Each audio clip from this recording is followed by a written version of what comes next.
의사일정 제3항 청원심사기간 연장 요구의 건을 상정합니다. 국기법 제125조 제6항에서는 위원회가 150일 이내에 청원심사를 마치지 못하는 경우 의결로 심사기간의 추가 연장을 국회의장에게 요구하도록 규정하고 있습니다. 따라서 배부해드린 자료와 같이 16건의 청원에 대한 심사기간을 제22대 전반기 임기 만료일까지 연장하는 것을 우리 위원회의 의결로 요청하고자 하는데 이의 없으십니까? 이의 없으심으로 가결되었음을 선포합니다.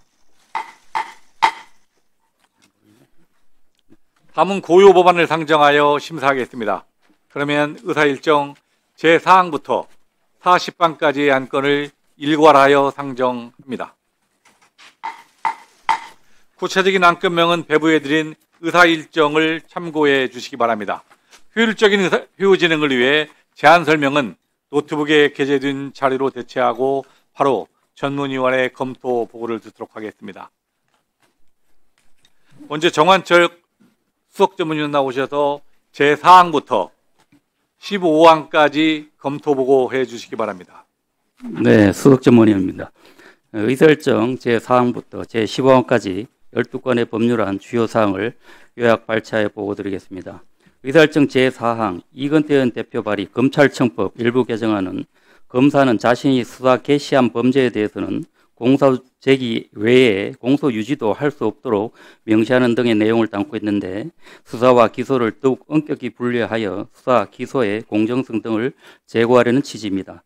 다만 개정안과 같이 모든 사건의 공소 유지에 수사 검사를 배제할 경우 사건이 중대 복잡하여 실제 수사에 참여한 검사가 아닌 공판 검사만으로는 공소 유지가 매우 곤란한 사건도 있을 수 있다는 점도 충분히 논의할 필요가 있습니다. 다음 의사일정 제5항 박지원 의원 대표 발의 사형 폐지에 관한 특별법안은 인간으로서의 존엄과 가치 존중, 범죄자의 인권보호 및 교화 지향이라는 국가 형벌 체계 수립을 위하여 사형을 폐지하고 종신형을 도입하는 내용으로 15대 이후에 매번 제출된 법안입니다. 사형제도 폐지로 생명권을 보장하고 오판 시정이 가능하다는 측면에서 입법 지지가 인정됩니다만 사형제도 존폐 논쟁이 오랫동안 치열했던 점을 고려하여 찬반 논거와 국민의 법감정, 형사정책적 고려 등을 거친 후에 입법 정책적으로 결정할 사항이라고 보았습니다.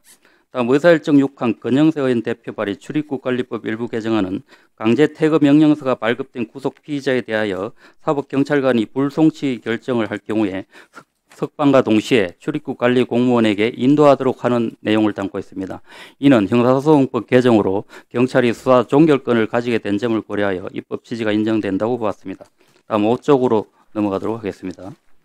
5쪽 의사일정 제12항 이건태 의원 대표 발의 형사소송법 일부 개정안은 공휴일 및 주말에도 수감 피고인 또는 피의자가 변호인 등과 접견 교통하거나 진료할 수 있도록 지원하는 내용을 담고 있습니다. 수감 피의자 또는 피고인에게 헌법 제12조 제4항의 변호인 조력권을 보다 두텁게 보장하여 피고인의 방어권을 강화하려는 취지가 인정됩니다. 다만 현재 교정기관의 인력과 예산 등으로 휴일까지 수감자 접견을 보장하고 관리할 여력이 있는지 관계부처의 의견을 듣는 등 논의할 필요가 있다고 보았습니다. 이러한 개정안과 관련해서 대한변협은 피고인 또는 피의자의 건강권과 변호인 조력권을 보장할 수 있다는 점에서 찬성한다는 의견, 그리고 형의 집행 및 수용자 처우법 및 동법 시행령도 함께 개정할 필요가 있고 미결 수용자의 하나의 휴일 접견을 원칙적으로 허용하되 예외적 제한 사유를 규정하는 방안을 고려할 필요가 있다는 의견을 제시한 바 있습니다. 7쪽으로 넘어가겠습니다. 7종 의사일정 제14항 박지민 의원 대표 발의 형사소송법 일부 개정안은 구속영장 심사 단계에서의 조건부 석방 제도를 도입하려는 것으로 구속 수사 비율을 낮추어 불구속 수사 원칙을 강화하는 등의 입법 취지가 인정됩니다. 다만 조건부 석방 제도의 도입 시에는 판사의 재량이 지나치게 과도하여 영장 발부 기준이 자의적으로 운영될 수 있다는 우려 등도 충분히 논의할 필요가 있습니다. 끝으로 의사일정 제15항 최보윤 서미아 의원 대표 발의 형소법 일부 개정안은 장애인에 대한 신문 조서 작성 시 전문 지식을 갖춘 법원 사무관 등의 조서 작성을 의무화하고 장애인의 통역을 의사소통 지원으로 장애로 인한 심신미약을 지원이 필요한 경우로 표현을 변경하는 내용으로 진술을 보다 정확하게 기록하여 장애인의 진술권, 공정한 재판을 받을 권리를 보장한다는 취지가 있습니다.